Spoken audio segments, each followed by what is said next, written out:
Welcome back to the dojo, y'all.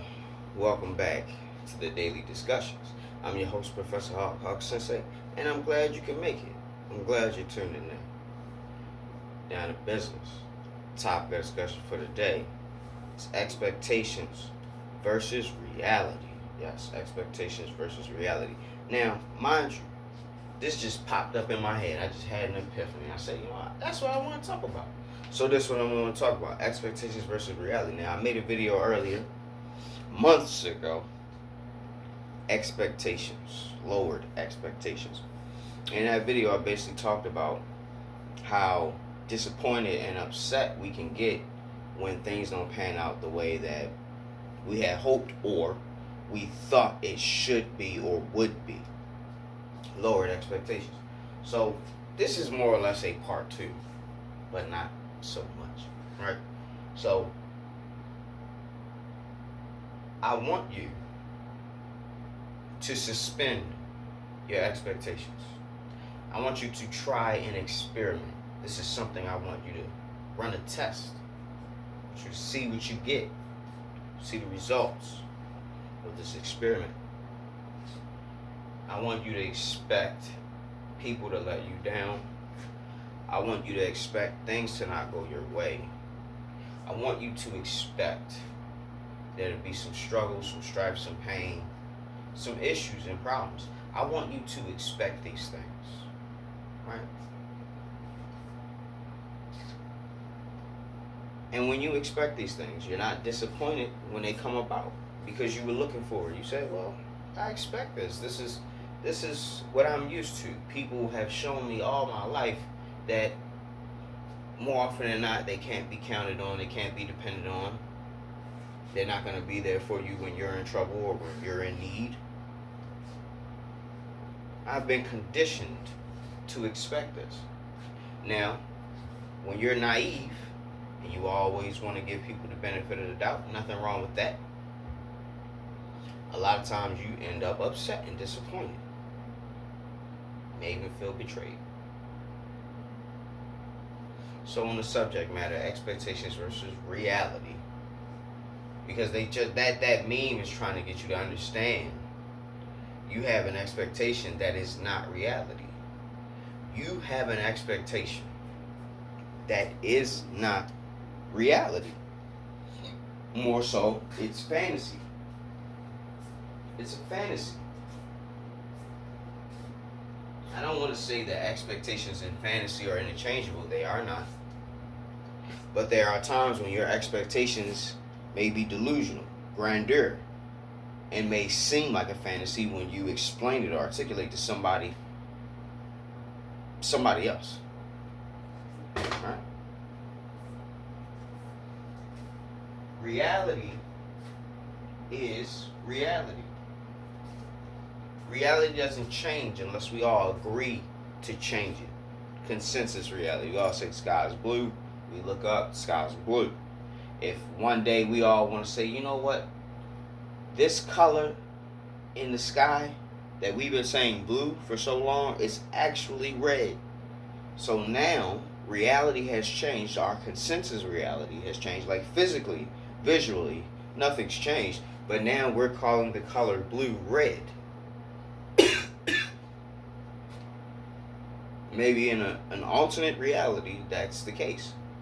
But here, reality doesn't change. And if it does change, it changes slowly over time until it changes back into what it was originally. Nothing new under the sun. Right? The reason why I want you to suspend your expectations is because I don't want you to be in La La Land. I don't want you to be in fantasy land. I don't want you to expect there to be sunshines and rainbows. Because more often than not, it's not going to be that way.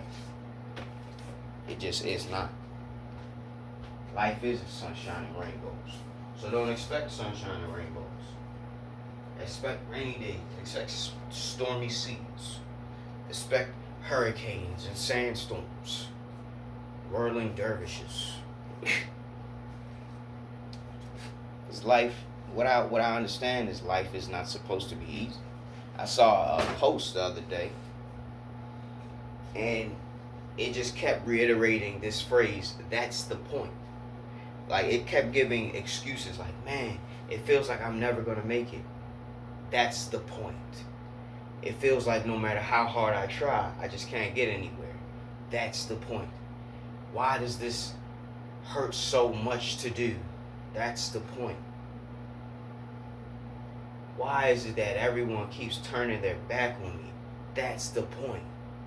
And when I kept reading each slide, it made me understand something. It made me understand something. We got to embrace our problems and our situations in order to overcome them. Why am I always sad? Because I put my expectations on others to make me happy. That's why I'm always sad. So when I put the expectation on myself to make myself happy, more often than not, I'm not disappointed because I know what I'm going to do. I know what I'm capable of. But when you put that responsibility on other people to make you happy, or to encourage you or stroke your ego or whatever, you're at their mercy. You're at their mercy. You know, expectations versus reality. This is also the catfish philosophy. You know what I mean? Smoke and mirrors. When somebody doctors or uses an image that isn't theirs, you know what I mean? Or isn't the original image. So you're led to believe this person is more visually appealing than they actually were, and when you actually meet them in person, you're disappointed. The expectations versus reality. That's what happens. When your expectations meet the reality, you get disappointed.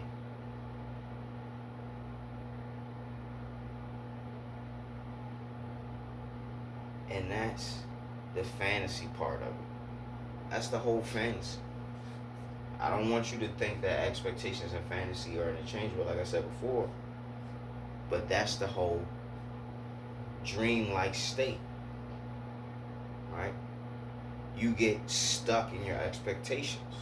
Now, if you were to imagine multiple expectations, you know what I mean? When you could envision different possible outcomes or different possible scenarios, you probably won't be disappointed at all, because you're looking at the possibilities of the probabilities. You're like, well, it could be this, it could be that. It may even be something I can't even think of. Then that may even be a pleasant surprise. Hopefully. But all in all, I want you to expect the unexpected. Don't expect anything to go your way. Don't expect anybody to understand you or to be there for you or to help you. Expect the worst. Prepare for war in a time of peace.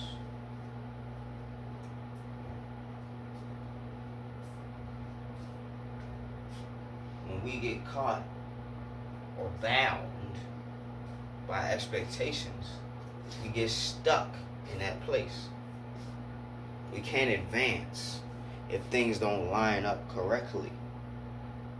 We get stuck in that place and we begin chasing a dragon, for lack of a better term. Chasing a particular expectation, a particular high, or particular moment, a particular event, particular celebration. It doesn't matter.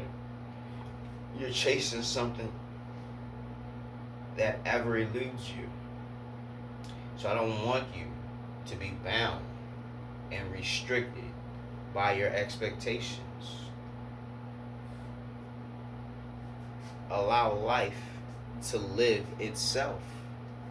Stop trying to force life to be a certain way. That takes away the beauty and the design. It defeats the purpose when you can't just live. I'm finding this out as I keep living and as I age. I'm finding this out. There's a lot of stress that comes with planning things, only to find out in the end that they are just going to fall apart.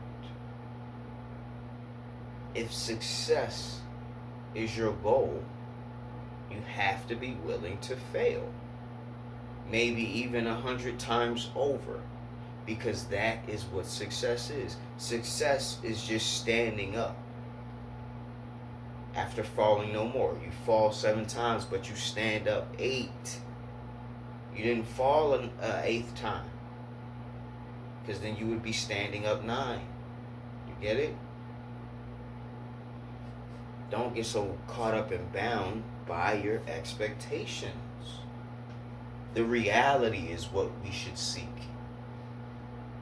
And if we don't believe that the reality is currently possible, maybe over time, that reality or that vision or that dream that we saw before may become possible in the future after we mature, after we grow, after we understand more about the world, people, and ourselves.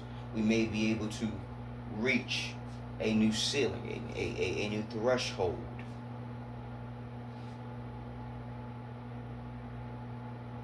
But in doing that, we have to let go of our expectations. We have to focus on reality. Even if we can't clearly see what the reality is or what it is to be, we have to at least be hopeful and faithful and continue working towards that goal and that path, because what? Faith without works is dead. Now you know. Now you know. So get outside of your expectations. Let them go. Embrace the reality for the good, the bad, the ugly, and work with that. Yes, work with whatever it is that you have. You don't anything that you don't have, right, is a test to see if you can make it without it. Think of it like that. Because I don't have it is not to say that I can't get it or can't make it or can't create it or manifest it, whatever. All I know is the power of belief is a lot stronger than we give it credit for, if only we use it the right way. With that being said, Professor Hawk signing out. Hawk Sensei bids you adieu. Hope you're waking up every day with a plan, a purpose, and a smile. And if you're not waking up with a plan, a purpose, and a smile, hey, at least you're waking up. So go ahead and do me a favor. I know that you like this video, so go ahead and leave me a like. I know you're going to share this video, so go ahead, send it on. We're not stingy, we're not selfish over here, and we know there's other people who need to hear this message. And last but not least, push that button, because you came back too many times not to subscribe. Till next time, guys, class is dismissed.